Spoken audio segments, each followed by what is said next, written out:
পুরো থিমটা। এই বছর ওনাদের ভাবনা হচ্ছে আশার প্রদীপ। লীলার বিভিন্ন চিত্র কিন্তু আমি দেখতে পাচ্ছি। তাছাড়া কিন্তু এখানে বুদ্ধদেব, নারায়ণ, মহেশ্বর সবাই রয়েছে। আর সবচেয়ে ওপরে রয়েছেন মহাদেব বসে। তার সাথে সাথে কিন্তু প্রচুর ফুলোর কাজ হচ্ছে দেখতে পাচ্ছি। তো বুঝতেই পার প্রবাহিনী আমার পেছনে দেখতে পাচ্ছি। প্রবাহিনী অর্থাৎ নদীর সাথে রিলেটেড একটা থিম। প্রচুর এখানে। নমস্কার সকলকে। পুজোর বাকি মাত্র আর কয়েকটা দিন, তারপরে কিন্তু শুরু হয়ে যাবে ধুমধাম করে ঠাকুর দেখা। তো যারা ব্যারাকপুর শহরতলির কাছে থাকেন তারা কিন্তু ইছাপুর এবং পলতা মিলিয়ে প্রচুর বড় বড় পুজো দেখতে পারেন। আজকের ভিডিওতে থাকবে পুরো ইছাপুর এবং পলতার পুজো পরিক্রমা। পুরোটা দেখবেন কী কী প্যান্ডেল হয়েছে সবটা জানার জন্য। ইছাপুর এবং পলতার পুজো পরিক্রমার জন্য প্রথমে আপনারা চলে আসতে হবে ইছাপুর স্টেশনে। আমরা শিয়ালদা মেন লাইনের ট্রেন ধরে চলে এসেছি ইছাপুর স্টেশন। এর 4 নম্বর প্ল্যাটফর্ম থেকে কিন্তু আমরা বাইরে বেরোতে পাচ্ছেন। 26 তারিখ শুক্রবার সন্ধ্যাবেলা কিন্তু অদিতি মুন্সি আসবেন এখানে উদ্বোধন করার জন্য। প্রথম পুজোই রয়েছে আমাদের এখানে হরিসভার এই বছর থিম দেখতে পাচ্ছি প্রবাহিনী। তো চলুন প্যান্ডেল দেখা যায়। এই মোড় দিয়ে আপনারা ভেতরে ঢুকে যাবেন। চলে এসেছি ইছাপুর পুজো পরিক্রমার প্রথম পুজো হরিসভা সার্বজনীনে। ওনাদের 77 বর্ষ এই বছর। আর এই বছরের থিম প্রবাহিনী। আমার পেছনে দেখতে পাচ্ছি প্রবাহিনী অর্থাৎ নদীর সাথে রিলেটেড একটা থিম। প্রচুর এখানে কিন্তু নৌকো বানানো হয়েছে। তার সাথে কিন্তু এই পাশেও সমস্ত নৌকো, তার সাথে দাঁড় সব কিছু তৈরি করা। ওই পাশে দেখতে পাচ্ছি অনেকগুলো মানুষের স্ট্রাকচার করা এবং ওপরে কিন্তু একদম প্রচুর বিল্ডিং মতো রয়েছে। তাহলে পুরো থিমটা আপনারা বুঝতেই পারছেন। ভীষণ কিন্তু ক্রিয়েটিভলি ওনারা পুরোটা তৈরি করছেন। রাতের বেলা কিন্তু দেখতে ভীষণ ভালো লাগে। প্রত্যেক বছর হরিসভা কিন্তু একটা অনন্য থিম গিফট করে, আর এই বছরও কিন্তু সেটাই হতে চলেছে। তাছাড়া আপনাদের যে আগেই বললাম এই বছর উদ্বোধন 26 তারিখ কিন্তু সন্ধ্যে 6টার সময় অদিতি মুন্সি আসবেন, জনপ্রিয় গায়িকা, উদ্বোধন করার জন্য। তো যারা কাছাকাছি থাকেন তারা কিন্তু সেই দিনও আসতে পারেন। এইখানে থিমটা তো দেখলামই, এবার চলে যাবে পরবর্তী থিমটা দেখার জন্য। হরিসভা থেকে বেরিয়ে এই আপনাদের বাঁ দিকে রাস্তা ধরে সোজা হেঁটে চলে যেতে হবে পরবর্তী পুজোটা দেখার জন্য। হরিসভার পুজোটা দেখে আসার পর মাত্র 4-5 মিনিটের হাঁটা পথেই আপনারা চলে আসতে পারবেন এই বছর 75 বছরে পদার্পণ করা ইছাপুর আনন্দমঠ ফ্রেন্ডস স্টাফ ক্লাবের পুজোটাতে। ওনাদের পুজো কিন্তু হয় যে আনন্দমঠ বয়েজ স্কুল রয়েছে, সেই বয়েজ স্কুলের মাঠেই। আমার পেছনে এখন দেখতে পাচ্ছেন পুরো থিমটা। এই বছর ওনাদের ভাবনা হচ্ছে আশার প্রদীপ।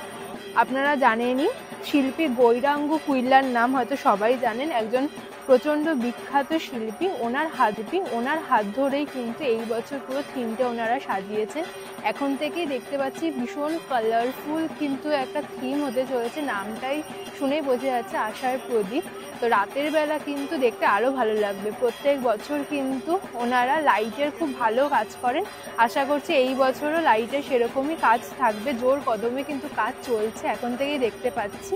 আশা করছি 26-27 তারিখের মধ্যেই উদ্বোধন হয়ে যাবে। তো যারা ইছাপুরে ঠাকুর দেখতে আসেন তারা কিন্তু এই আনন্দমঠ বয়েজ স্কুলের মাঠে যে পুজোটা হয় এই পুজোটা দেখতে একদমই ভুলবেন না। আমার তো প্রত্যেক বছর এখানে আসতে ভীষণ ভালো লাগে। এই বছরও আশা করছি যখন আসবো পরিপূর্ণ হয়ে যাবে। এই বছরও দেখতে কিন্তু ভীষণ ভালো লাগবে। আমি চেষ্টা করব যেদিন যেখানে ঠাকুর দেখব সেগুলো একটা শর্ট তুলে আপনাদের সাথে শেয়ার করা, যাতে আপনারা পরিপূর্ণ রূপটা দেখতে পারেন। এখনও তো দেখতেই পাচ্ছি প্রায় 90% কাজ কিন্তু হয়েই গেছে। তো এই আনন্দমঠের এইখানে যে থিমটা এটা দেখার সাথে সাথে কিন্তু ইছাপুরে আরও অনেকগুলো পুজো আছে। ভিডিওটা কন্টিনিউ দেখতে থাকুন প্রত্যেকটা প্যান্ডেল দেখার জন্য।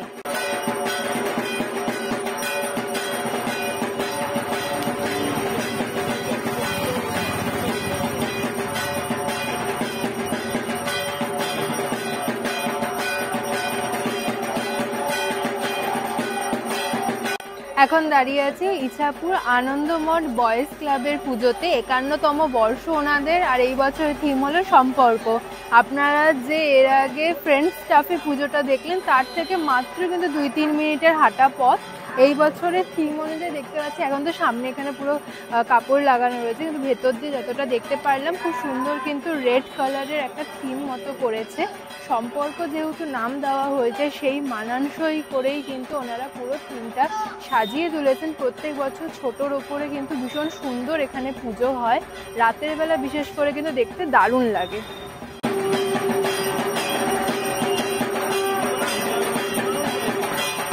পর আপনারা এই ইস্টল্যান্ড কোয়ার্টারের ভেতর দিয়ে চলে যাবেন পলতায়। ইছাপুরের পুজোগুলো দেখার পর আপনাদের দেখালাম ইস্টল্যান্ড কোয়ার্টারের ভেতর দিয়ে আপনারা চলে আসবেন পলতাতে। হেঁটে আসতে কিন্তু আপনাদের প্রায় 15-20 মিনিট সময় লাগবে, কিন্তু ওইখানে কিন্তু অটো টোটো অ্যাভেলেবেল থাকে, তাই আপনারা খুব সহজে টোটো করে চলে আসতে পারবেন। পলতা পুজো পরিক্রমার প্রথম পুজোটি হলো সেবাগ্রামে। সেবাগ্রামে এখন দেখতে পাচ্ছি মোটামুটি কিন্তু কাজ 50% ডান হয়েছে। দেখতে বেশ অন্যরকম লাগছে, ক্রিয়েটিভ একটা থিম ট্রাই করছেন ওনারা এই বছর। তো দেখা যাক এই থিমটা এই বছর কেমন হবে। ফাইনাল যখন হয়ে যাবে তখনও কিন্তু আমি চেষ্টা করবো এই প্রত্যেকটা প্যান্ডেল আপনাদের সামনে তুলে ধরা। আপনাদের কোন প্যান্ডেলটা ভালো লাগলো এখনও অবধি সেটাও কিন্তু আমাকে কমেন্টে জানাতে ভুলবেন না। সেবাগ্রামের পুজোটা দেখে আসার পর 5-7 মিনিট হাঁটা পথে আপনারা চলে আসবেন পলতা এলপি এই ইয়াংস্টার পুজোটা দেখার জন্য। আমার পেছনে দেখতেই পাচ্ছি কাজ কিন্তু প্রায় অনেকটাই হয়ে গেছে, পুরো লাল রঙের একটা থিম এখানে দেখতে পাচ্ছি। উপরে রয়েছে মহাদেব বসে, তার সাথে সাথে কিন্তু প্রচুর ফুলোর কাজ হচ্ছে দেখতে পাচ্ছি। তো বুঝতেই পারছি এটা কিন্তু একটা বাঙালি থিমের ওপর বেস করে ওনারা তৈরি করছেন। রাতের বেলা দেখতে কিন্তু অসাধারণ লাগবে লাইটিংয়ের সাথে পুরোটা। যখন পুরোটা তৈরি হয়ে যাবে সেইটাও আপনাদের সামনে তুলে ধরার চেষ্টা করব।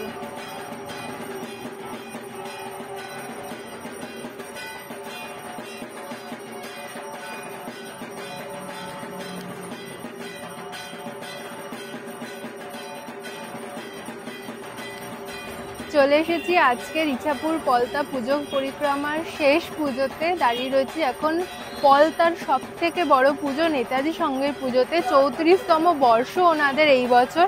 আমার পেছনেই দেখতে পাচ্ছেন বিশাল বড় কিন্তু প্যান্ডেল হচ্ছে।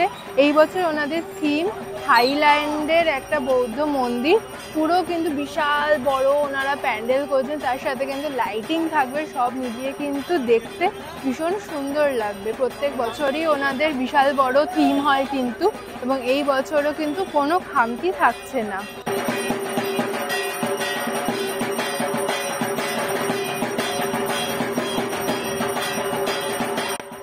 চলে এসেছি পলতা নেতাজি সংঘের প্যান্ডেলের ভেতরে। আমার পেছনে দেখতে পাচ্ছেন খুব সুন্দর করে কিন্তু পুরো মণ্ডপটা সাজানো হয়েছে। রাধাকৃষ্ণের লীলার বিভিন্ন চিত্র কিন্তু আমি দেখতে পাচ্ছি। তাছাড়া কিন্তু এখানে বুদ্ধদেব, নারায়ণ, মহেশ্বর সবাই রয়েছে।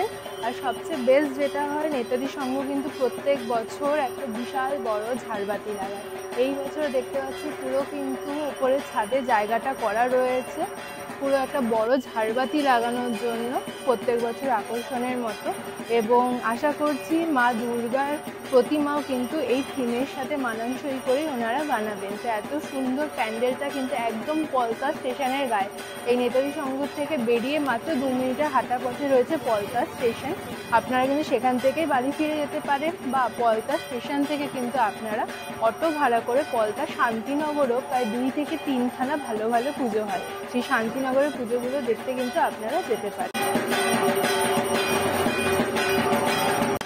আজকে আমাদের পলতা ইছাপুর পুজো পরিক্রমা এখানেই শেষ হচ্ছে। এছাড়া কিন্তু আমরা পুরো কলকাতা, উত্তর কলকাতা, দক্ষিণ কলকাতা সব পুজো কভার করব এবং আমাদের চ্যানেলে আপলোড করব। তাই আমাদের চ্যানেলটা কিন্তু সাবস্ক্রাইব করতে ভুলবেন না প্রত্যেকটা পুজো পরিক্রমা দেখার জন্য।